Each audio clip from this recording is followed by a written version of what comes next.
uptick in COVID-19 cases and hospitalizations. Yesterday, more than 8,900 positive COVID-19 cases were reported in the previous 24 hours, with 425 hospitalizations. These numbers are comparable to what we were experiencing at the peak of our fall surge. Indeed, the last time we saw 24-hour case numbers this high was on September 10th, when we saw more than 9,000 cases reported.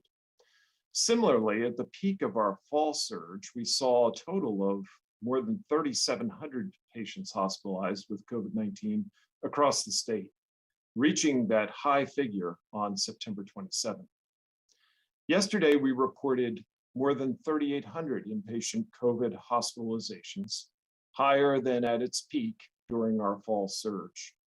In fact, the last time more Ohioans were being treated in the hospital for COVID-19 was all the way back on January 12th, when 4,000 patients were hospitalized across the state. Now, much as we discussed last week, these cases aren't necessarily occurring evenly across the state at any point in time. We're seeing fluctuations in cases in different regions and different counties. Currently, we're seeing the highest incidence of new COVID-19 cases in the northern portion of the state, with the highest concentration of hospitalizations in the northeast corner of Ohio. When we look at trends across ages, what we see is that younger Ohioans, specifically those between the ages of 23 and 49, have a case rate per 100,000 that's 25% higher than the statewide average. And of course, when we look at those who are hospitalized with COVID-19, they continue to be largely the unvaccinated. The COVID-19 vaccines, as we know, are designed to protect us from severe cases resulting in hospitalization or death. So while someone who's fully vaccinated may in some instances still catch COVID-19, they are far more likely to be able to weather that case at home rather than ending up in a hospital or on a ventilator or in the obituary pages. Although we are, of course, very concerned about the high number of hospitalizations, particularly in Northeast Ohio, our strategic hospital zone system allows our hospitals to work together to address patient needs, discuss approaches to shared challenges, and shift some care within and between regions. Joining me today to discuss what hospitals in Ohio and across the country are facing is Dr. Andy Thomas, the Ohio State University Wexner Medical Center Chief Clinical Officer and Zone 2 Hospital Lead. Dr. Thomas, in Ohio, as well as other states across the country, hospitals are seeing very high numbers of patients. I've just reviewed some of those numbers, both those with COVID and those who have other medical conditions and other needs. Can you refresh our memory on how Ohio's zone structure works and has allowed hospitals to help one another? I'd be happy to, Bruce. Thanks for having me here today. So the three zones were set up back in March of 2020, and it took Ohio's 8 emergency management regions that were really set up for things like tornadoes and floods. And we realized that the way patients flowed within our state didn't really make for 8 regions, but 3 made more sense. So the zone 1 stretches all the way from Toledo across through the Cleveland, Canton-Akron area over to Youngstown in the northeast part of the state. Bob Wiley, who's Chief Clinical Officer or Chief of Clinical Operations at Cleveland Clinic, is the lead in zone 1. I'm the lead in zone 2, and we stretch from Columbus and the contiguous counties around Franklin County all the way northwest up to near Bell Fountain. And then essentially everything down 23, down 33, and out 70, that southeast quadrant of the state. And then Rick Lofgren, who's the CEO at UC Health, leads Zone 3, which are the Dayton and Cincinnati metro areas, and then all of the counties that surround Dayton and Cincinnati in the southwest quadrant of the state. I can speak best about obviously what happens in my own zone. I can tell you that we on a daily basis during the week at 9 a.m. have over 40 hospitals and health systems across Zone 2 on a call where we literally walk through hospital capacity, COVID census, and the ability of hospitals to accept transfers from other hospitals across the zone each day. We can get through, because we've been working together now for 20 months. We can actually get through that work usually in about 15 to 20 minutes and share a lot of information quickly. We've had to move PPE, we've had to move ventilators, we've had to move other medical equipment around between hospitals in the zone. Then also what we call lateral transfers is where we move patients from one community hospital to another, where traditionally they might have come to one of the Columbus health systems. We've been able to build partnerships between community hospitals where they are working together to make sure that the right patient is cared for at the right time with the right resources in the region. We've had hospitals that have had everything from computer system issues to other weather-related issues needed to shift patients. It's been just a really rewarding partnership, and I think something that if you look across most of the states in the country, they've not built this sort of a system with collaboration between the state, between your office, between the governor's office, the Ohio Hospital Association, and then the individual hospital zone leads across the state. It's been very rewarding and I think very helpful in making sure that we've been able to weather this pandemic as well as we have. Thank you, Dr. Thomas. As many people listen to these very, very high numbers, of not only cases, but hospitalizations, I'm sure many are thinking back to the early days of the COVID-19 pandemic when we shared that our hospitals were making plans for expanding the number of beds they had available by building auxiliary facilities, tent hospitals, and other surge plans. However, the problem right now isn't really necessarily physical capacity or physical beds, but staff. Can you share with us a little bit about the challenges that Ohio's hospitals are facing and how Ohioans can really help to lighten the load that is being borne right now by our hospitals and health systems? I sure can. So a couple of things related to capacity issues. One, I think you're exactly correct, Bruce, that staffing is a major limitation at most of the hospitals in my zone, and I would say most of the hospitals across the state. We've seen news reports of hospitals that have needed to close beds. And I would say almost every hospital really doesn't have that same elasticity that maybe we had this time last year to really be able to expand capacity on a short-term notice when there's a flood or a surge of patients in your local region. The fact that hospitals have beds closed means that you're really capacity constrained, not just for COVID patients, but for patients that have a heart attack or patients that have a trauma that maybe in the past would have been taken care of at their local hospital. But now those patients are going to need to be moved to a different community just because that hospital already has 10 or 15 admitted patients in their emergency department. I think in the northeast part of the state, as you highlighted, those concerns are of even a greater degree than they are right now in the central part of the state or in the southwestern part of the state. We actually had a call yesterday between some zone 1 and zone 2 hospitals looking at sharing patients between zones just because they're really in a difficult spot in the northeast part of the state. And to your point about what people can do to help, it's really about vaccination. To your point earlier, Bruce, I think that certainly individuals that are fully vaccinated or in some cases even fully vaccinated with the booster may get a breakthrough case. I think there's also ample evidence that the risk of getting an infection if you've had a significant exposure is far less if you're vaccinated. But what's really important, at least in what we've been talking about, is the opportunity for you to get vaccinated means you don't have or you're at lower risk, I should say, of developing pneumonia, of developing low oxygen, of needing to be in the hospital, in the ICU on a ventilator, or God forbid, passing away. And that's really the game changer that will help Ohio's hospitals. In your hospital, in your local community, when you go in with a gallbladder attack, or when you go in with a cellulitis on your leg and they're saying they can't take care of you and you're being shipped an hour away, it's partly all of these things. Patients are sicker. Our length of stays are longer because a lot of those patients that maybe sought to put off care during the pandemic are showing up sicker with non-COVID issues than they did before. But really the ability of folks to get vaccinated will reduce that number of cases, will reduce that number of hospitalizations, and allow us to make sure that we're maintaining the flow of patients and the quality and safety of our care moving forward across the state. Thank you very much, Dr. Thomas, for that very good explanation. At this time, while we face very high cases and hospitalization statewide, Delta remains the dominant COVID-19 variant in Ohio.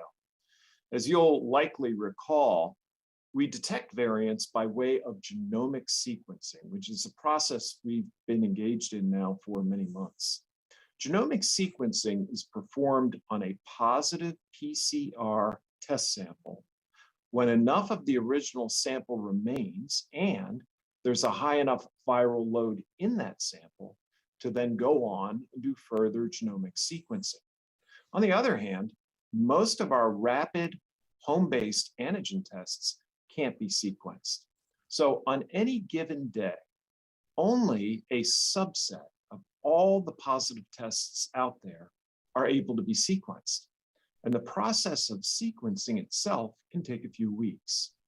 In many cases, the genetic code is associated with a particular variant that has been given a Greek letter, Greek name like alpha or delta. In some cases, it may be associated with a variant that hasn't yet been labeled, a variant of concern or variant of interest by the CDC. In either case, the identified variant is cataloged. And if that variant later is labeled as a variant of interest or a variant of concern with a Greek letter, it will show up on our dashboard with the Greek letter name. If not, it's labeled under the gray other section.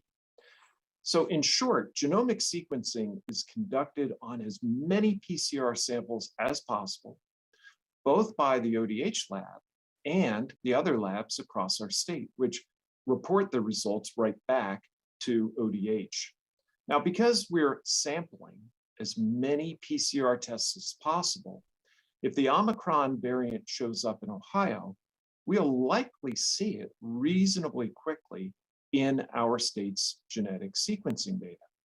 Now, speaking of the new Omicron variant, much remains unknown at this point, including whether it's more transmissible or capable of causing more serious illness. Early reports have suggested a tendency of the variant, the Omicron variant, to produce mostly mild illness, but that's based on very limited reports. Also, early indicators are that infection with Omicron could result in a positive PCR or antigen test despite its many mutations. So if you become sick with COVID-19, you should continue to seek testing, even if we start seeing this new variant here in Ohio. And remember, our diagnostic tests are designed to tell you whether you have COVID, not which variant you have.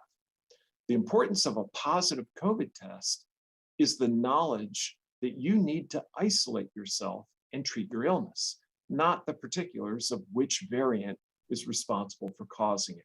We do that more at a population or epidemiologic level. Now, of course, we expect to learn a lot more about Omicron over the coming weeks. But what we know now is that it has more than 30 mutations on the spike protein alone, so a lot of mutations. And these distinctive mutations actually allow us to identify the variant when a lab sample is then genomically sequenced. The variant, as you know, has now been identified in California. If and when it arrives in Ohio, rest assured, we'll be looking for it. So we don't know yet if Omicron will be more contagious, cause more severe or less severe illness, or be more deadly. But let's remember that there were other variants of concern, ones like Beta and Mu, which spread rapidly in other parts of the world, but actually never took hold here. Now with Omicron, as in the past with new variants, it is time that will tell the story, and we will be watching very closely. Importantly, at this time, we have no indication that our vaccines will fail to provide substantial protection against even Omicron. Especially, we're reassured that it does appear to, our vaccines do appear to protect against severe disease. In fact, Dr. Angelique Coetzee, who chairs the South African Medical Association, has shared that South Africa's hospitals were not overwhelmed by patients infected with the new variant, and that most of those hospitalized with Omicron, in fact, were the people who weren't fully immunized. This means that as we anticipate the potential emergence of Omicron right here in Ohio, there's a very important step that you can take to protect yourself and your community, and that's to get vaccinated. Don't delay your COVID-19 vaccine. If you haven't yet chosen to be vaccinated, go get your first booster today, your first dose today. Obviously, if you're eligible for a booster, get that today.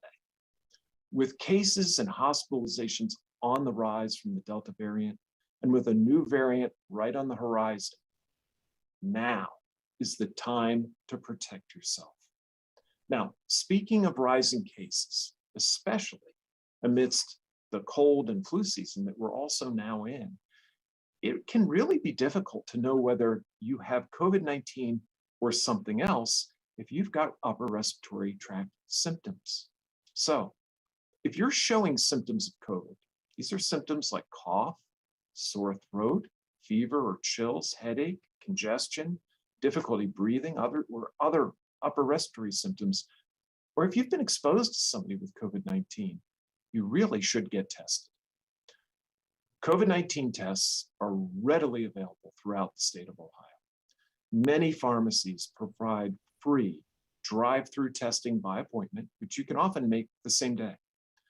Testing may also be available at your doctor's office or an urgent care or community health centers. And of course, free rapid testing kits are available at libraries, local health departments, and community health centers across our state. Although the rapid testing supply market is, in fact, still very limited nationally, thanks to strategic purchasing and distribution, Ohio has been able to maintain adequate supplies of rapid at-home testing kits. At this time, we have sufficient supply of COVID-19 test kits and are replenishing them as quickly as possible upon request. To date, the Ohio Department of Health has in fact distributed nearly 3.8 million free rapid testing kits. So, if you become sick or are exposed, know that there are many options for testing available.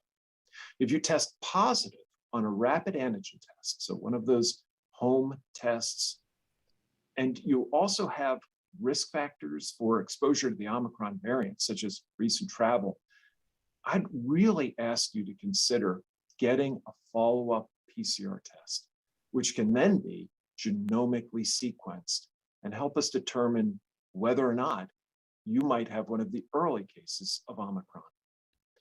And remember, if you test positive for COVID-19 and begin to experience severe symptoms, there may be treatment options available for you. Contact your healthcare provider or seek medical attention promptly. Now, today I am joined by Dr. Stephen Gordon, the chair of the Department of Infectious Diseases at the Cleveland Clinic. As we've discussed, we're seeing very high hospitalizations across the state, Dr. Gordon. Monoclonal antibodies, of course, have been proven to be very effective treatments for many of those at high risk for complications from severe COVID-19. Could you share with us, what are monoclonal antibodies? How do they work? And when and for whom are they most beneficial? Well, thank you, Dr. Vanderhoff. I want to emphasize, although we're going to be talking about treatment, our best prevention right now remains vaccination. So when we talk about neutralizing antibody therapy, it's been around for quite some time. And these are neutralizing antibodies that are actually derived from the convalescent plasma of recovered patients. And there's at least 100 or so neutralizing antibodies that have been FDA approved from diseases ranging from cancer to HIV. Now, when we're focused on SARS-CoV-2, it's important to recognize that we have 3 products that are authorized for emergency use, but not FDA approved. And the indications, as Dr. Vanderhoff mentioned, are for early mild disease, meaning patients who are not hypoxic, that is, have no big oxygen requirements, and early on in the disease. And this is for adults in even pediatric patients that are above about 82 pounds. I want to emphasize, though, that it's still a lot of barriers because it requires a positive test. It requires an intravenous infusion that has to be observed because there is the possibility of anaphylaxis. It's a one dose infusion. And as I said, it's going to work early if it's going to be effective, meaning before our own bodies have developed antibodies. So there's a time sensitive window in there. Where we found a lot of confusion is patients who are already admitted or sick with pneumonias, patients or families are asking for the monoclonal antibody. And early studies show that it is not effective in that arena. And in fact, we have other treatments that we go to. The other space where monoclonal antibody is used is before the onset of infection, but maybe exposure, especially to the high-risk patients who have not been vaccinated. And in our experience, that has been a little bit put on the back burner because of the increase in cases in the focus on trying to get patients, as Dr. Vanderhoff has said, who are at high risk with early testing positive for COVID-19. Dr. Gordon, of course, we've all heard that the FDA is evaluating oral therapeutics from two manufacturers at this time that are designed to treat COVID-19. But we've also heard that when they become available, they'll likely be initially in very tight supply. So although these aren't yet available, how could COVID-19 pill treatments act to supplement the existing monoclonal antibody therapies and help treat patients who are suffering from COVID-19? Another great question and another great opportunity. So this, our focus initially was on vaccine. Therapeutics kind of took a back seat. And in fact, if you look at FDA approval drugs for COVID-19, we only have one, remdesivir for inpatient. So the outpatient space is, as we said, wide open. Right now, the only therapeutic we have is monoclonal antibody, but as we talked about, that's cumbersome. So if we had an oral option that was more effective or as effective, that is clearly now a key focus. Many of you heard about earlier this week, molnupiravir, which is Merck's drug, went in front of the FDA advisory committee. And I would say it got a lukewarm approval at best. And when you look at the data, you can see why. Now, this drug is named after Thor's hammer. It is a broad antiviral for RNA viruses. In fact, was first looked at for influenza. It is a prodrug, meaning it's well tolerated orally and then converted in cells to the active component, which then affects the RNA polymerase of viral replication. The initial abstract that was reported in early October was looking at about a 50% relative reduction in patients at high risk for hospitalization with early COVID versus placebo. When we looked at the data that was presented at the FDA, that dropped to a relative risk of 30% in an absolute risk of hospitalization or death of only 3% between placebo and control. So you can see why it's a little bit tepid. But nonetheless, 40 pills taken over 5 days. Again, timing would be crucial like monoclonal. So as Dr. Vanderhoff said, it's got to be linked to testing and accessible testing, and then obviously then release of the therapeutic. The other kid on the block, which we have not seen any data on, is Pfizer's Paxlovid. This is linked with another protease inhibitor, ritonavir, which those of us in HIV are well recognized. The preliminary report looked at a relative risk improvement of hospitalization or death or outcome of almost 90%, but we have not seen that data. They will also go up in front of the FDA advisory committee, so we'll learn more. So what I would say on both is these are, I don't think we have a home run yet in terms of here, and certainly it's not right in front of us. And so again, we pivot to control what we can control. And these are the things that Dr. Vanderhoff has continued to emphasize: vaccination, boosting, and again, non-pharmacological interventions for those at risk to prevent acquisition of all respiratory viruses, but including COVID-19. So Dr. Gordon, on that note, COVID-19 boosters, of course, have been fully authorized for vaccinated adults 18 and older. And so for those who received an mRNA vaccine, we're talking about eligibility 6 months after their second dose, while for the J&J recipients eligible for the booster, of their choice 2 months following the first dose. Could you tell us why are these booster doses important, especially in the context of new variants like Omicron on the horizon? Another excellent question. And we are learning as we move along. So we have other examples of vaccines. I would say our seasonal influenza, where it's not a one and done. And even some of the ones we're looking at adolescents are series vaccines or vaccines where you need potential boosting. For respiratory viruses, which can be tricky, it's no surprise, I think, and it was anticipated that we were going to need boosting. And in fact, this might turn out to be a situation where annually we'll get an influenza combined with a COVID booster.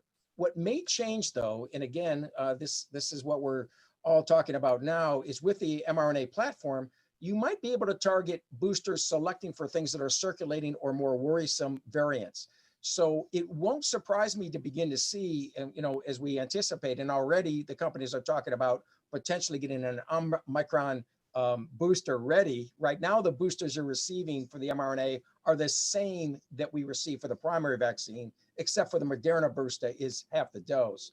But you can see where this may go. And again, it's going to be the epidemiology and the science that will drive it. But we have now the technology and the platforms, and we have the doses available here in the homeland to, again, get that boost. So your immune system, again, begins to see. You'll get that elevation in antibodies. And the hope is, of course, that will also help not just for Delta, but potentially for other variants that we have not seen yet in terms of protecting against severe disease. And I think that was another important point. We're not looking for sterilizing immunity. If I walk away with a breakthrough with a cold, I'm comfortable with that. It's the hospitalizations and death that are really the key markers here for efficacy. Yes, thank you so much, Dr. Gordon. Next, I'm joined by Dr. Carrie Warshak, a UC Health physician and professor of OBGYN at the University of Cincinnati College of Medicine. Of course, Dr. Warshak, we know that the CDC, the American College of Obstetrics and Gynecology, and the Society of Fetal Medicine have all recommended COVID-19 vaccines for pregnant women. However, the majority of pregnant women still remain unprotected by vaccines. Dr. Warshak, we know that a woman's immune system changes during the time that she's pregnant, putting her at greater risk for the complications of COVID-19. Could you share with us a little bit about the risks to a pregnant woman who becomes ill with COVID and how those risks compare, for example, to their non-pregnant counterpart?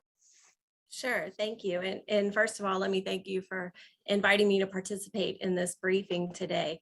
Yes, you're exactly right. Pregnant women characteristically are predisposed to more complicated courses with many infections, such as the flu. With COVID, we have not found pregnant women necessarily to be more susceptible to becoming infected. However, we have found pregnancy does increase the risk of severe infection. Thankfully, similar to non-pregnant women, about 90% of pregnant women will have uncomplicated courses that either have mild symptomatology or even asymptomatic courses that do not require hospitalizations. However, there are now consistent and alarming reports that the rates of severe COVID are much higher when infection occurs during pregnancy. For example, we have found that pregnant women are 2 to 3 times more likely to require mechanical ventilation and ECMO compared to non-pregnant women that are age matched. That we've also found they're 18 times more likely to require an ICU admission. But of course, pregnant women are at increased risk for medical issues. So a recent study sought to look at this a little bit differently, and InterCovid compared pregnant women who become infected with COVID to pregnant women who do not become infected with COVID. They also found much higher rates of ICU admissions, a 5-fold increase. And of most concern, they reported a 22-fold increase in the risk of maternal death in pregnant women who become infected with COVID, again, compared to pregnant women who do not become infected with COVID. They found higher rates of earlier delivery as well as blood pressure disorders of pregnancy, such as preeclampsia. So although the majority of pregnant women will have mild infection, there is no doubt pregnancy is absolutely a risk factor for severe COVID. I would also add that the management of pregnant women who get very sick with COVID is often very, very complicated, secondary to the needs to balance maternal risk and benefits versus fetal risk and benefits. Yeah, thank you, Dr. Warshak. With all of that context, I know that an additional concern that most pregnant women have is just about safety and safety of whatever they are putting into their bodies during pregnancy. Can you share a little bit with us about the safety of the vaccines? Are COVID-19 vaccines safe during pregnancy? Does getting a COVID-19 vaccine, for example, increase a woman's risk of a miscarriage? Yes, absolutely. I hear and discuss these concerns every day face to face with my patients. So I'm very well aware of the multiple and varied concerns that pregnant women have regarding vaccination and pregnancy, and for good reason. Pregnant women are generally very reluctant to start any new medication or have any unnecessary exposures. As physicians and OB-GYNs and maternal fetal medicine physicians, we are very cognizant and respectful of these concerns. However, the bottom line is all indications are that the vaccine is very safe and even more effective at preventing critical COVID than we had even initially predicted in non-pregnant individuals, and thankfully in pregnant individuals as well. One example is the CDC V-Safe app, which has collected 36,000 participants that indicated that they were pregnant at the time of vaccination. Remember, 94% of these participants were healthcare professionals, so they were therefore very knowledgeable and reliable study subjects. Pregnancy outcomes that they have reported showed no indication that there's a higher risk for any of the common causes of concern for women that are pregnant. Notably, the risk of miscarriage was reported at 13%. That is absolutely similar to historical rates that are reported and rates in non-vaccinated women. The rates of birth defects was 3%. Again, that is no different. The rate of preterm delivery was 9%, no different than historical rates or rates in non-vaccinated women. They did have one reported stillbirth. That risk then was reported as a rate of 0.1%. And again, we generally report the risk of stillbirth in any pregnancy is somewhat less than 1% historically. So very much similar to what we would expect to see in that many women. We are expanding data, both observational and based on clinical experience. All of this has not identified any safety concerns for COVID vaccination.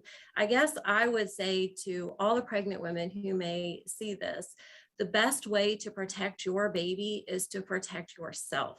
We have a safe, proven, reliable weapon against this virus, and that is vaccination. Thank you, Dr. Warshak. One final question, and that's in regard to boosters. Some individuals may have gotten vaccinated before they got pregnant. Now they're pregnant, wondering about boosters. What would you recommend to them regarding getting a booster? Yeah, so far the recommendations for vaccination for pregnant women pretty much have mirrored those for non-pregnant women. ACOG does recommend that pregnant women and women within 6 weeks of their delivery receive the booster as recommended by the CDC. This recommendation is based on their vast experience with use of the vaccine in general. And in pregnancy, there's really no reason to believe that the booster would pose any new or additional risk. I would also note that we have done studies and do know that the vaccine produces antibodies, and those antibodies can be found in the fetal circulation and cord blood. Even 15 days after the first shot. We also know that they pass into breast milk. And I believe that as research evolves, we will confirm that there is likely a neonatal benefit to maternal vaccination and booster vaccination in pregnancy or during breastfeeding. Thank you very much, very helpful. Well, COVID-19 on an individual basis can really be very unpredictable. One person may have an asymptomatic case while their neighbor who looks just like them could end up hospitalized. A friend may have mild disease, and yet one of their relatives could pass away following a severe illness. If you're unvaccinated, there is simply no way to tell which fate could befall you if you become infected with COVID-19. If you're unvaccinated, you're vulnerable to COVID-19 and potentially to the lingering effects of long COVID. Those who have chosen to be vaccinated, however, we know are well protected from severe illness and death. If you're not yet vaccinated, please go get your shot today. And if you're eligible for a booster, don't delay that. Protect yourself today. And now I think we're ready to take questions, maybe. Your first question is from Brian Gruden with Fox 8 News. Yes.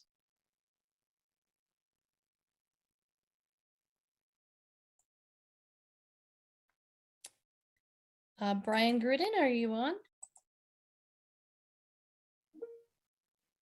Okay.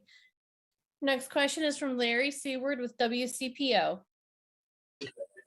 Good afternoon, doctors. My question is regarding take-home testing. Are you aware of any shortages of take-home test kits in the state of Ohio and any of the rural counties in particular? And what do you think of the president's plan to alleviate costs by having insurance companies issue reimbursements? And is there need for that in Ohio? Well, yeah, thank you very much for that question. You know, in terms of availability of testing in the state of Ohio, through the many different ways a person can get tested, we actually have fairly robust availability of tests across the state.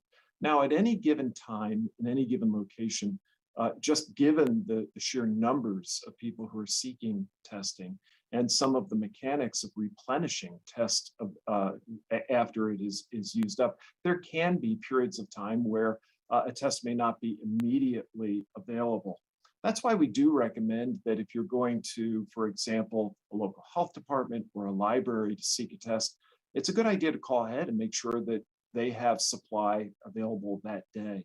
But as I've shared with the sheer numbers, 3.8 million of our free tests that have been distributed, and then you layer onto that the many tests that are available through retail locations, through pharmacies, through physician offices, health systems. We have a large amount of testing that's available. But rest assured, we continue to look for ways to increase that availability.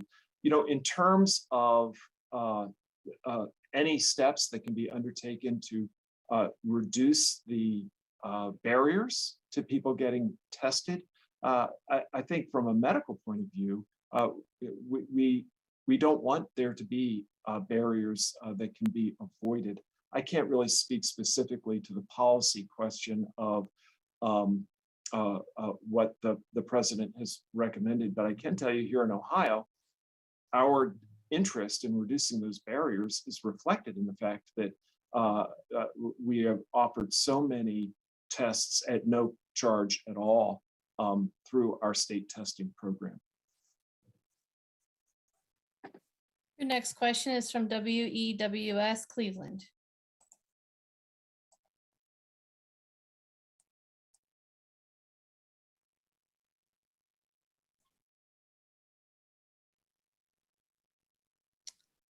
Okay. Your next question is from Dan DeRoos with WOIO. Good afternoon, Dr. Vanderhoff. Good afternoon. Sir, I'd like you to address, obviously here at WOIO, we're in Cleveland. Can you explain what's going on here in Northeast Ohio? Do we know why our numbers seem to be highest? In the past, you know, we've seen Northwest Ohio because of Michigan. We've seen Southeast Ohio because of Kentucky, but this is really kind of the first time that our numbers have really been higher than the rest of the state. Yeah, you know, it's very interesting. It's very, very hard to explain how this variant, how this virus is moving around the state and impacting populations. So I don't think we really do have a particularly detailed or good explanation for why one region at any given time. But it is clear that the virus is seeking out those who are unvaccinated. And we have unvaccinated populations all across the state. So I think our best recommendation is, you know, get out there and get your vaccine. I'll turn to Dr. Gordon, who practices in that region. Do you have anything to add? No, I think it's a great question. I mean, I think we have to remember too, we're coming off of a holiday vacation in terms of there was a lot of mobility. And, if you look at Michigan's numbers, actually everywhere in the Midwest is up.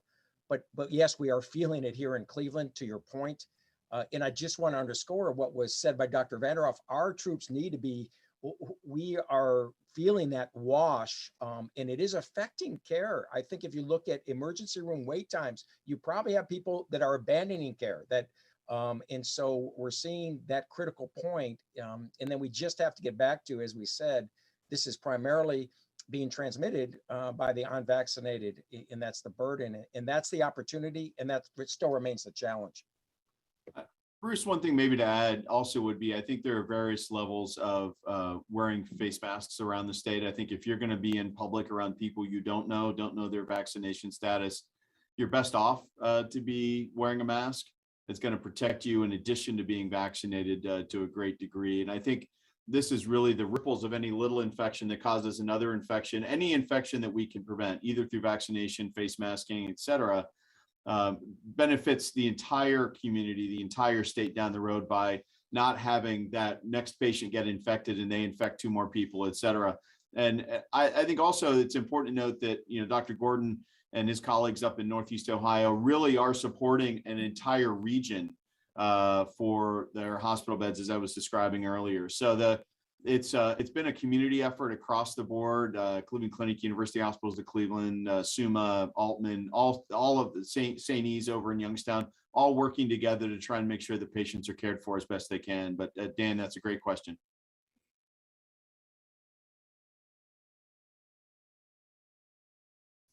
Okay, your next question is from Alexis Mumberger with Thanks for WSIX. answering our question. Thanks for answering our questions today.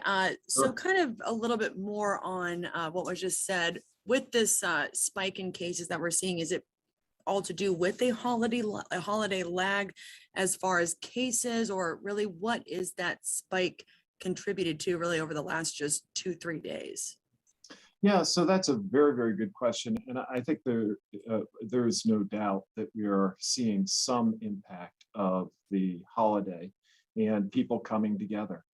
It's likely that we'll continue to see that play out yet for a number of days, because remember, there tends to be a little bit of a lag between exposure and then cases popping up. But it comes on top of already a very large number of cases and a growing number of cases that we've been watching for a period of weeks.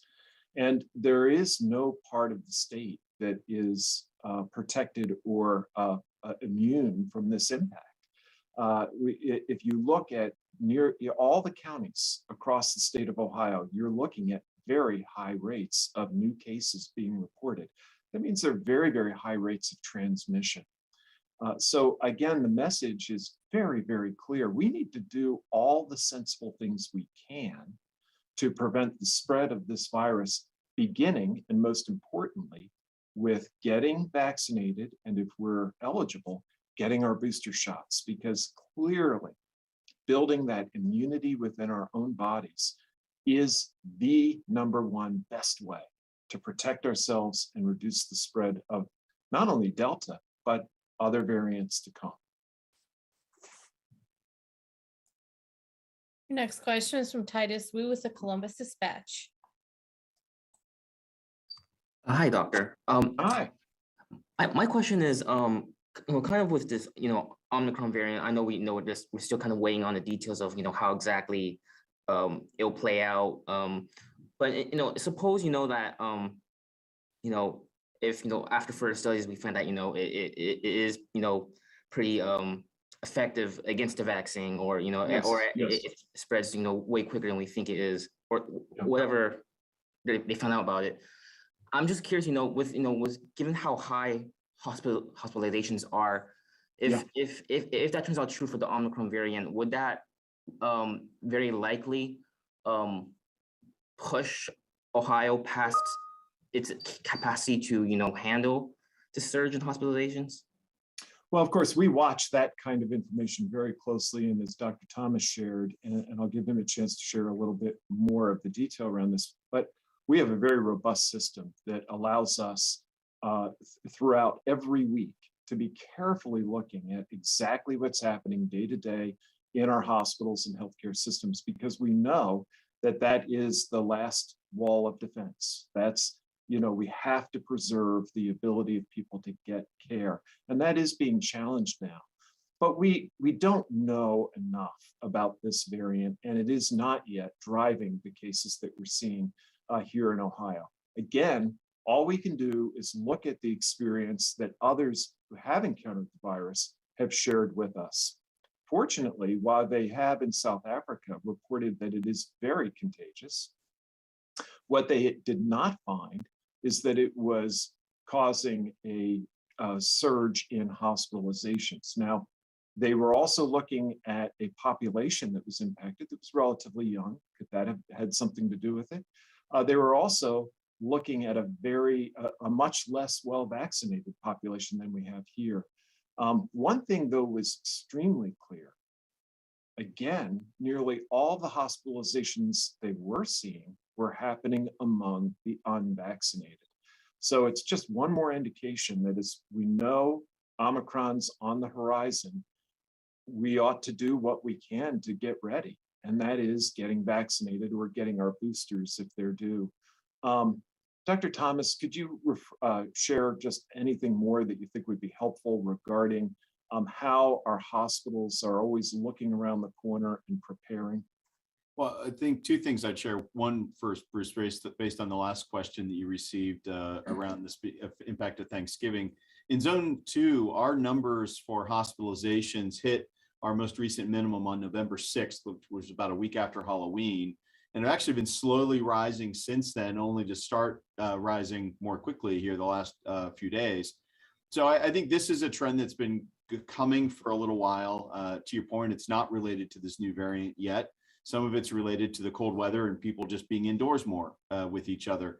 So I think our fear, much like when we were sitting here this time last year, is if these trends continue through the month of December into January, we will be at a point where the hospitals of Ohio will not be able to take care of all the patients we need to take care of. And I'll be direct. I think there are some hospitals in the northern part of the state that have already started limiting elective procedures and elective surgeries, things that are not related to a cancer diagnosis, not related to a life-threatening or organ-threatening diagnosis, in order to make sure they have the capacity in their hospitals to take care of the patients that are there. I know at Ohio State, we took 2 patients in the past week from, for those of you who don't know the geography well, Fulton County, which is to the west of Toledo.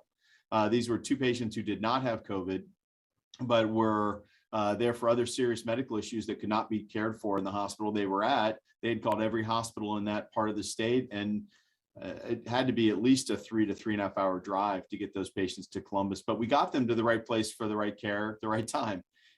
Those partnerships are terrific, but I'll tell you the capacity in any system, no matter how big you get, even across the whole state, there is a limit to that capacity. And as I mentioned, our staffing issues from earlier in my comments, we just don't have that elasticity. People are frankly feeling burned out. That ability of people to work overtime, work extra shifts, whatever it might be, is just not there like it was a year ago, especially when there's been a solution to a great degree to this problem available for a year. And unfortunately, a lot of the citizens of our state have chosen not to get vaccinated. So I think the comments that have been made earlier, I stand by in terms of the importance of vaccination to really making sure we can weather the storm of this coming surge in hospitalized patients. Your next question is from Julie Washington with the Plain Dealer. Yes, Julie.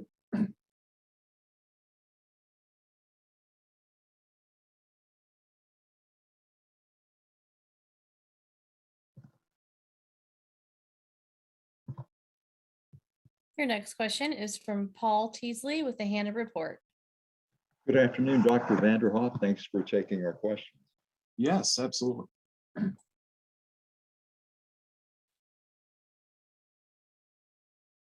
Paul, you're showing up as muted on my screen. Very sorry.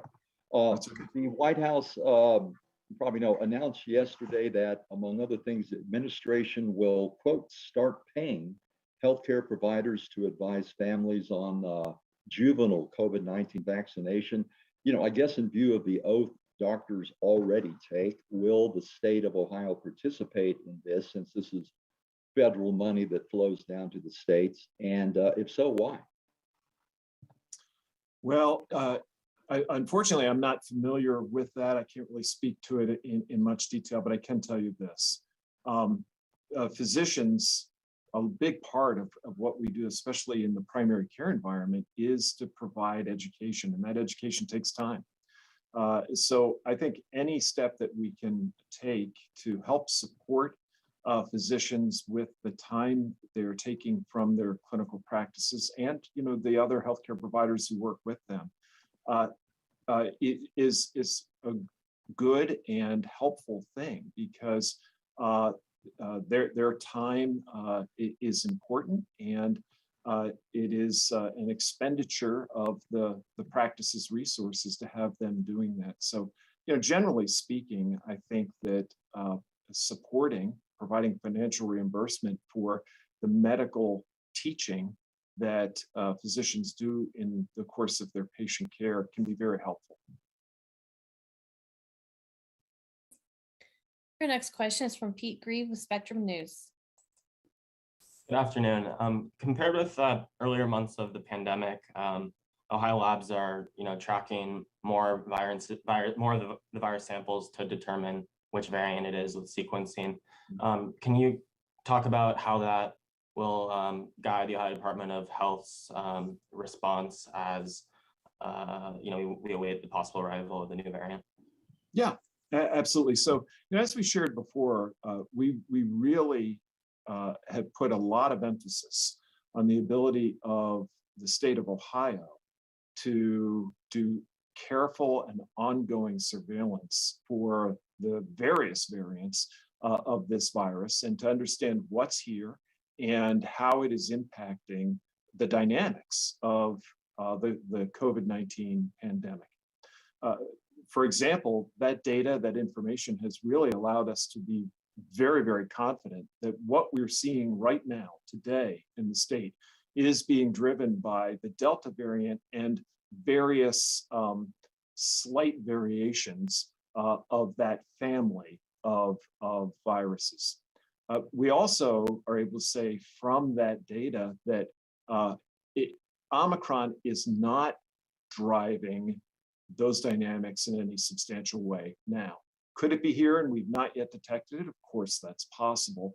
But what we do know is if it were present in any substantial manner, we would be detecting it. And the reason we know that is because we've just gotten to be so good about gathering up samples that are able to be scrutinized by many laboratories across our state, who are then able to do the genomic sequencing. And there's another opportunity that we have, and that is that when we simply do the PCR test, there is a phenomenon known as an S dropout, or a failure to detect the S genome, which relates to the spike protein genome in that PCR test. Now, that does not necessarily tell us with certainty that it is Omicron. There are actually some other variants that can do that as well, but it's a clue.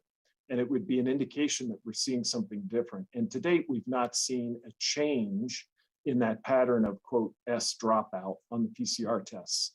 But regardless, the next step is we take those PCRs as I described. It has to be a PCR test with sufficient volume and a significant,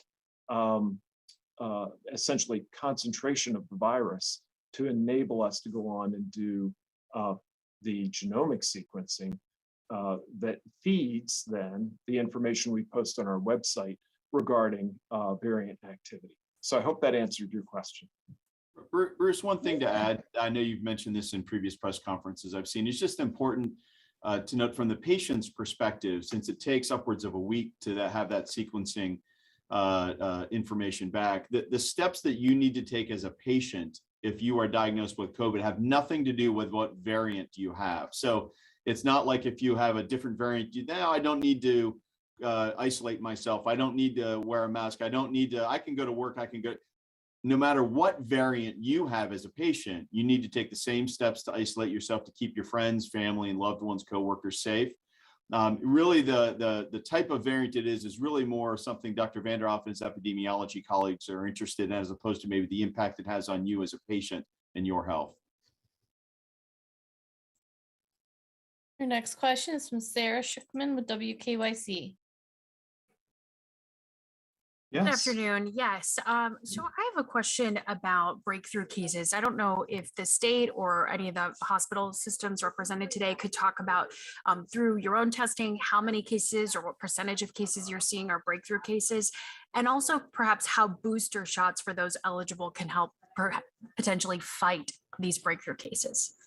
Yeah, that's a great question. And for anyone who's interested, we actually post on our website the information or data regarding breakthrough cases right here in Ohio.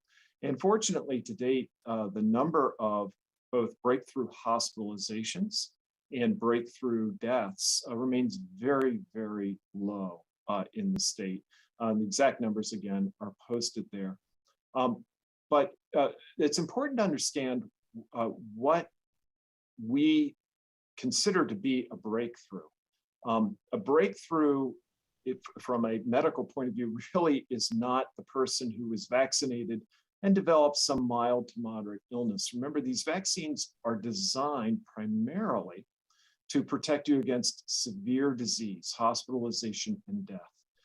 We do anticipate that, especially over time, as time builds from the last time that you got your vaccine, that there will be some degree to which vaccinated people can develop some degree of symptoms and illness. But the vaccines have done an incredibly good job of protecting people from severe outcomes. Now, getting your booster shot bumps that immunity right back up and actually creates a window of time where you're even unlikely to develop mild symptomatic disease. But again, that tends to be a relatively short window. So you can turn there for information, our website, on the exact numbers.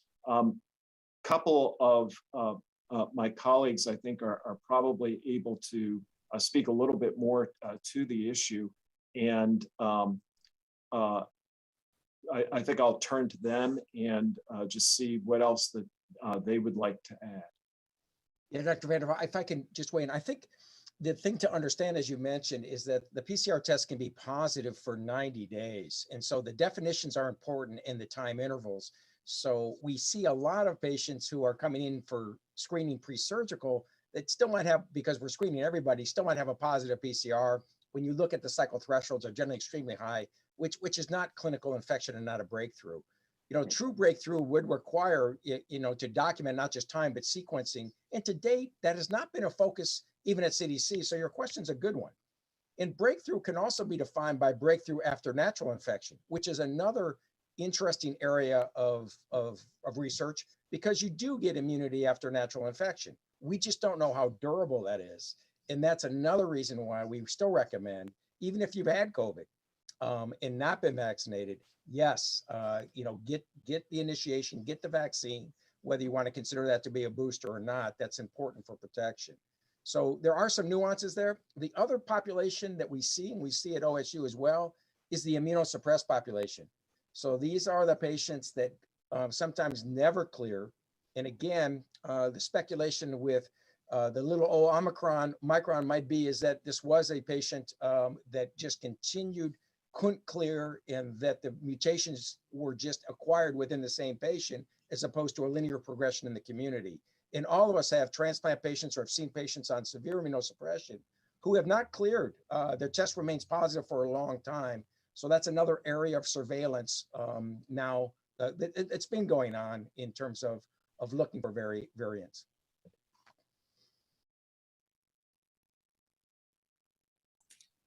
Okay, that was our last question that we have time for today. Dr. Vanderhoff, would you like to make some concluding remarks? Sure, thank you very much. Well, first, I want to thank my guests today for the information and expertise that they were able to share. It's very, very valuable. So thank all of you. And also thank you to those of you from the press. I think the message today is very clear. It's vaccination. We really need people to take advantage of the opportunity to get their vaccine or get their booster, particularly as we look at the potential future threat of the Omicron variant. So thank you all very much.